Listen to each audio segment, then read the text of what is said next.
கர்த்தருக்கு ஸ்தோத்திரம். இன்றைய வசனம் 1 நாளாகமம் 21 அதிகாரம் 13 வசனம்.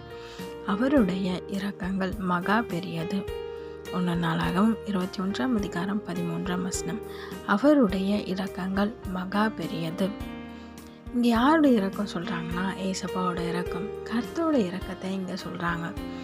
அவர் நம்ம மேலே எவ்வளோ இரக்கமாக இருக்கார் அப்படின்னா, நம்ம ஒவ்வொரு தடவையும் ஒவ்வொரு முறையும் பாவம் செய்துட்டு ஏசப்பான மன்னிச்சிருங்கன்னு அவரை நோக்கி கூப்பிடும் போது அவர் நம்ம மேலே இரக்கமாக இருந்து நம்மளை மன்னிக்கிறார்.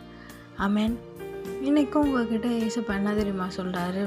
நீங்கள் நினச்சிருக்கீங்களே, ஏசப்பா என்னை மன்னிக்க மாட்டார், என்னை விட்டு தூரமாக போயிட்டார், ஏசப்பா எனக்கு இறங்க மாட்டார், ஏசப்பா என்னை நேசிக்கலை அப்படின்லாம் நினைக்கிறீங்களே.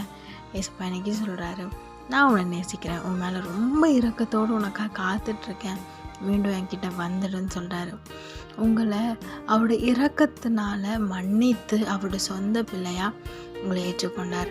அதுக்காக தான் அவர் மரணத்தை சிலுவையில் சகித்தார், சிலுவையிலையும் மறித்து போனார். அவ்வளோ வலி வேதனையை சகித்ததுக்கெலாம் காரணம் நம்மளை பாவத்திலேருந்து விடுதலையாக்க.